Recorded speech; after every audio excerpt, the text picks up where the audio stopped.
Hey, how are you? I want to talk about a video that I came across with Fox News. Yeah, Fox News, Tucker Carlson. It's titled, Tucker, We're Watching Civilization Collapse in Real Time.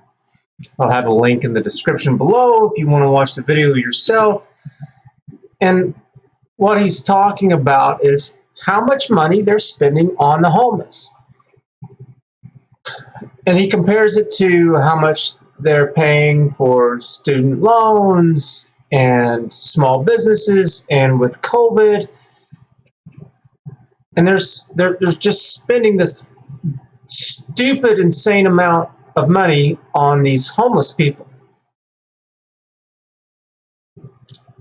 How much money is it going to take for these people to get it together? I want to know. We're putting in more money into them than we ever have throughout the entire history of the human species. And they're still here. In fact, it's gotten worse because we have more homeless than ever before. I'm so excited. I've got my 3D printer stuff going, and it's like one problem getting solved leads to two more, but I think I'm at the end of the road. And so I was curious. I was like, well, you know what? Let's take a look at this a little differently. And I was like, well, we have 326 million people in the U.S. as of 2018. There's 12 zeros in a trillion, just so we're all clear on that.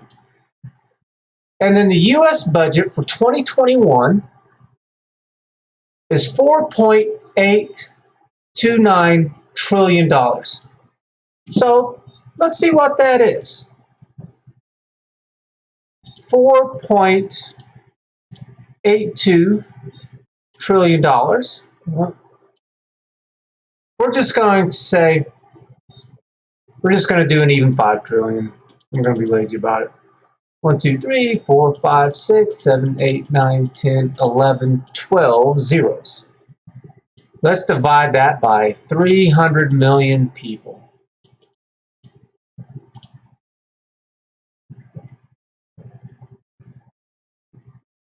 That is $16,000 per person per year. 16,666.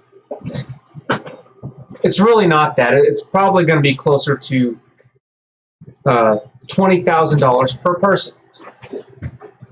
And it's because the population, how many of them are children, how many of them are senior citizens, how many of them are homeless, how many of them are A, B, and C. It's like you're not talking about the entire population with all this stuff. And so it's going to be much closer to $20,000 whenever you factor just the big stuff.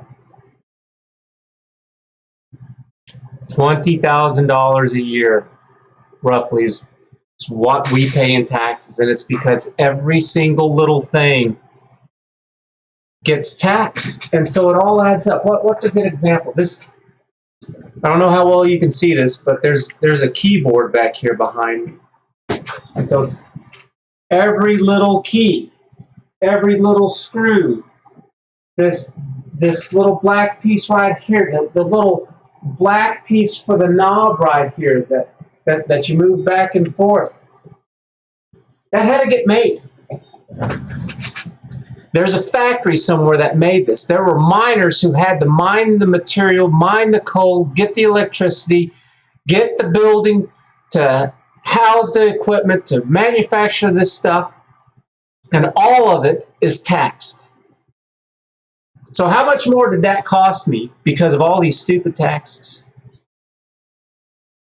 I saw a thing where they were talking about, it was economists saying that about half of your money goes into taxes, if not more. It's just the only thing that people ever see is whenever you go and you buy something and you see tax and it's like 8% or whatever, and it's like, no, That is not it. You go and you buy like a burger from somewhere. Well, it's the meat, it's the buns, it's the lettuce, it's the tomatoes, and every single time it had to get transported somewhere. So it starts with the farmer and his farm hands and having to pay them and income tax for them. And how do they get it? When they sell the tomatoes that go on the burger. And then that has to get transported. Well, the transportation company, I mean, somebody's doing it. Chances are it's going to be, well, I don't know, it depends. Some farmers, they've got their own people who do it. Others, they hire someone to do it. And then it's going to get, it might get loaded up on a train and into one of those carts, depending on what it is. I guess not tomatoes, they're a little too fragile for that. But they have other things like grain and corn that'll get loaded up onto a train. Again, they've got people. And it's everything with all those businesses too. So the services for the transportation for that trucking company or the railroad company, it's like, well, they have employees, they have machines, you know, all the little things too, all the bolts and all the nuts and screws and the bearings and electrical components to all their computers and whatever they might have in a train that helps run that stuff. Each business has like a billion tiny little pieces that go into making it. And then each business drastically has to raise its prices. They are paying, just with the housing, it was like $40,000 or something per unit for housing for these people. A while back, it's been years now, I saw where they were in Canada, in some town, they had made being homeless illegal. And that's because they're just, with what they had, they figured it out that it was about $65,000 of expenses per homeless person.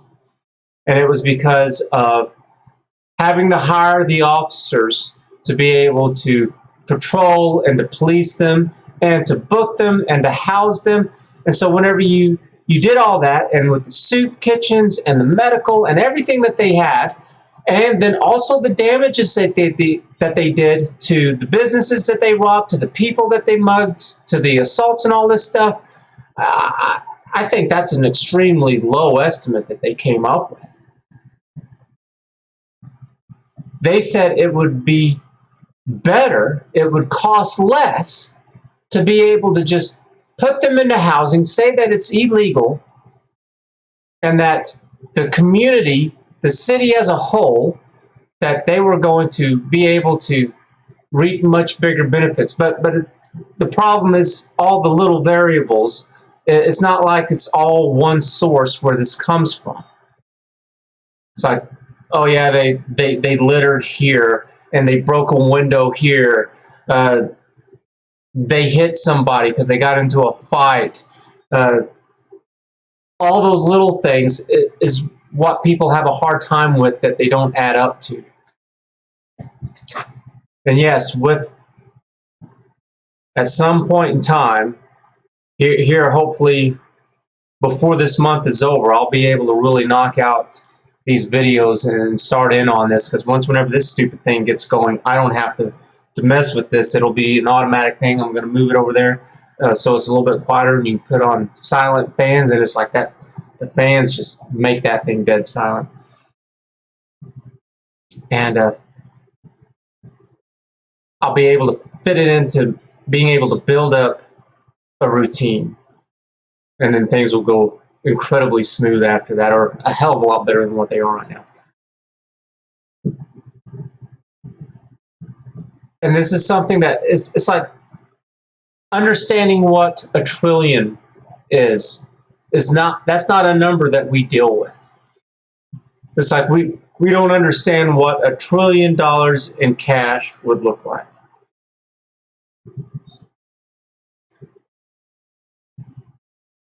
But a problem that we have is that we don't have a good source for up-to-date, accurate information, where it's based off of facts first. We have way too much of people just throwing their opinions out there or their feelings, and it's like, I don't give a damn about your feelings. That's your personal problem. I can't do anything with it. And it's the same thing with this homeless nonsense. Well, I feel like we need to do something. I feel like we can't. It's like, I don't give a damn. Until you have a tangible answer, shut up. You are just wasting my time. I just hate it so much. I'm doing this stuff with the 3D printer, and I am just loving it to death. I've been spending hours, all my free time, trying to figure this out. First, on how to buy the 3D printer and which one that I wanted, to getting some upgraded components because I bought a cheap one that was meant to be upgraded, and there were some upgrades it's like, yes, I want them right now, and others I can hold off on, to then finding a good program to be able to make the models out of, and I decided to go with Blender because you can also use it to do 3D animation stuff, which I was thinking maybe I could figure out something to do for my logo and some stuff here for the channel.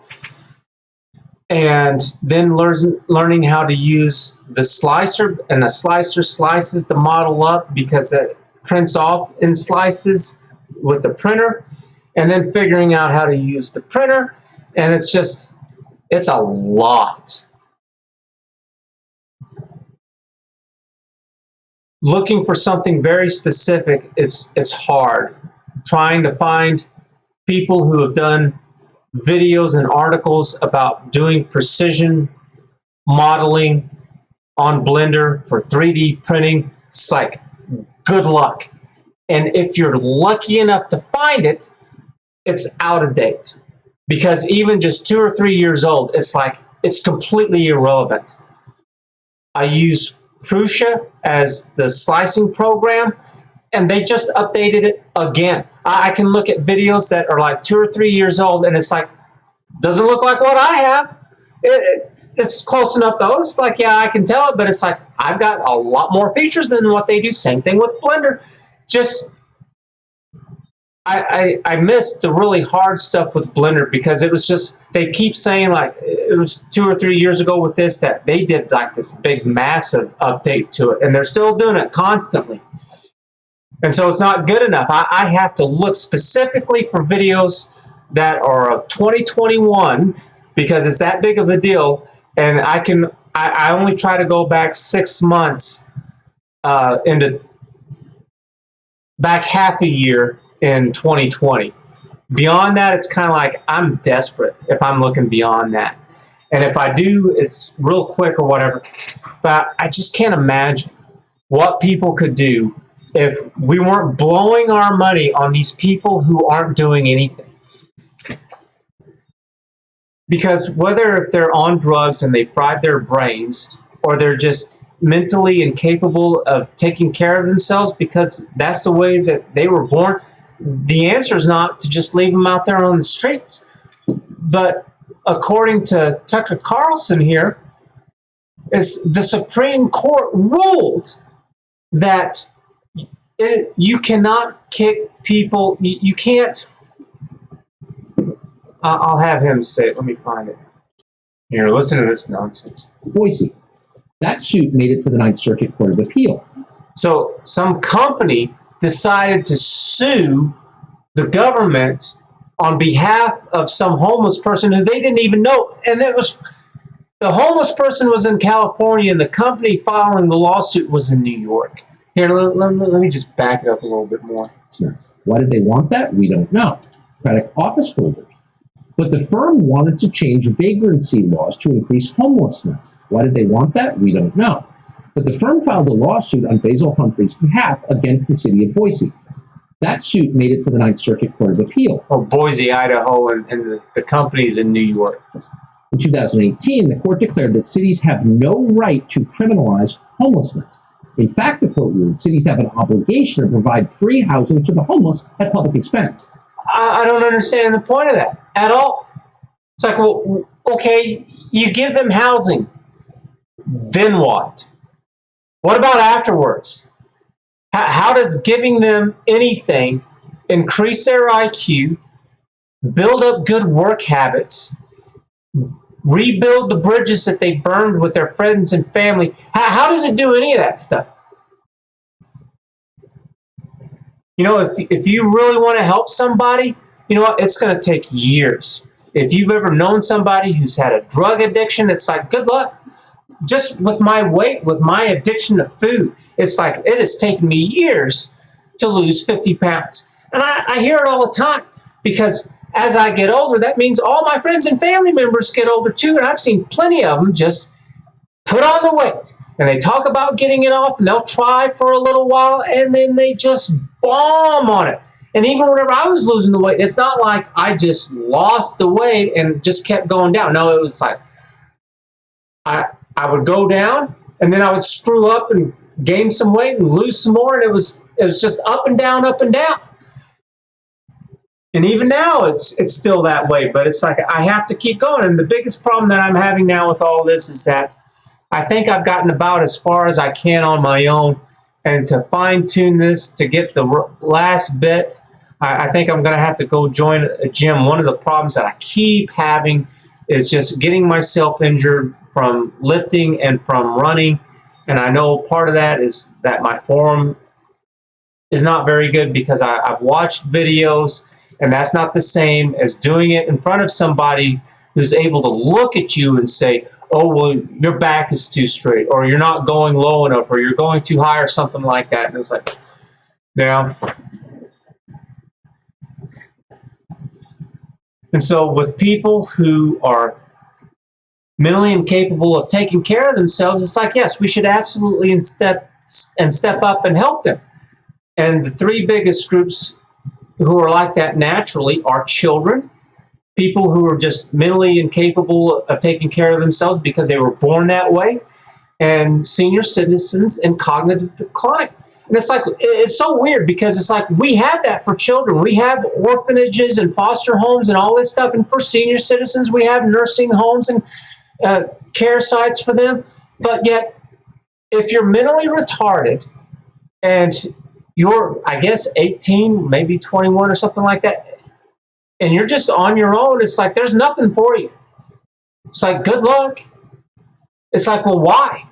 It has nothing to do with your age. It has to do with what's going on in here. Well, what is leaving them on the streets going to do for them? Nothing. What about giving them a housing? It's like, well, you know what? If they don't have supervision, it's like that's not going to do anything either.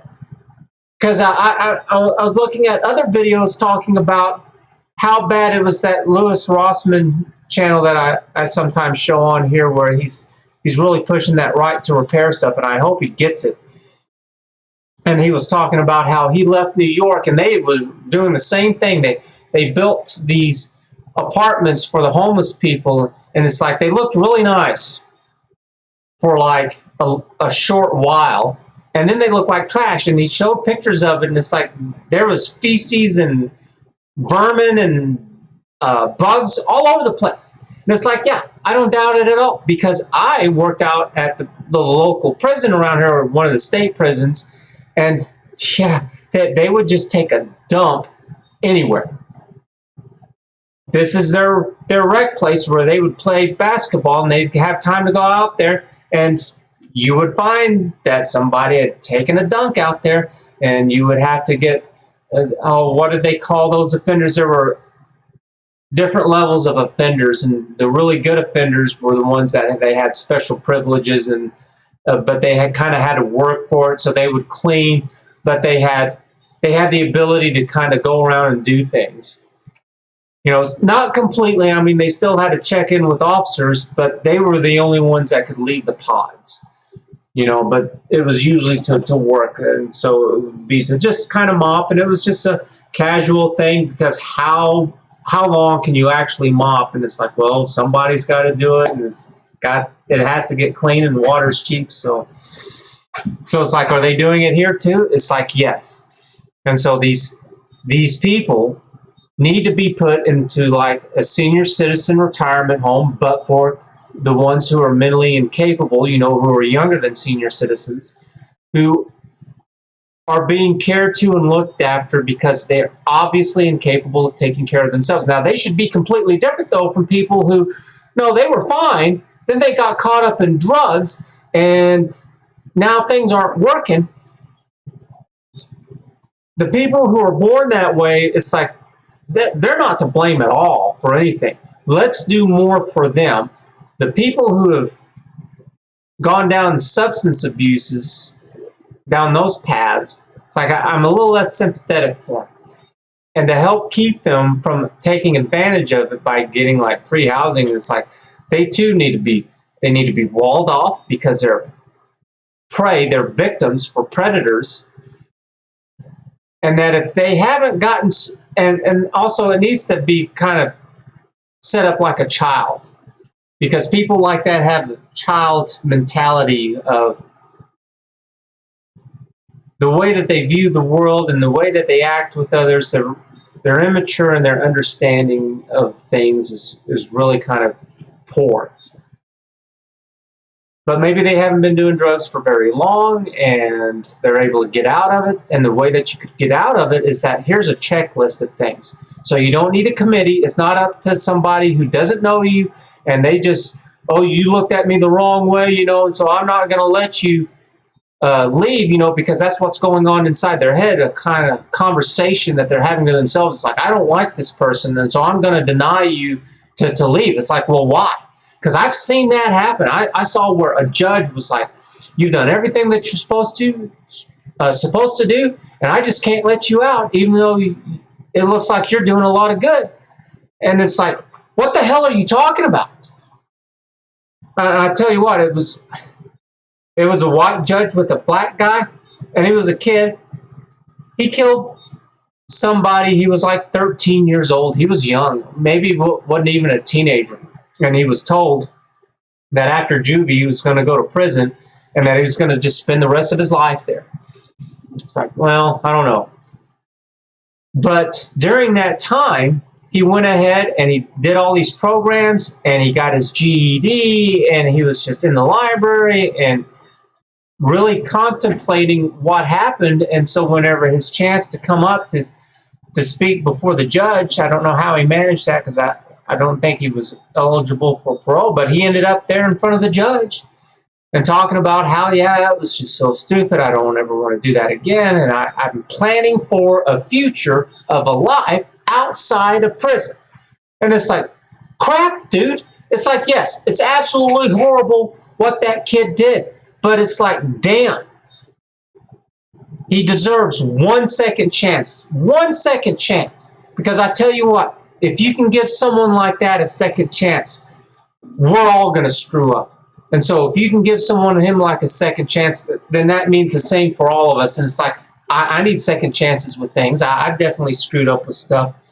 Man, that stuff is just walking. I had to put some glue, a little glue stick down, because I figured out Blender. I got it all done, figured out the slicer, and then that was working good, and then it stopped, and apparently it's because it's a glass bed, and you got to add something to stick to it. It's a little glue stick, and it's just working like a champ now. Woo! Anyways, I'm going to stop, because it's like, I want to keep doing this, because I want to start pumping this stuff out now, baby. But what do you think? How do you think that we can help people who are homeless, who are mentally incapable? Because I'm not taking this answer of being out there on the streets anymore. What do you know? If you've heard of something else, leave it in the comments below. Thanks for watching. See you later. Bye.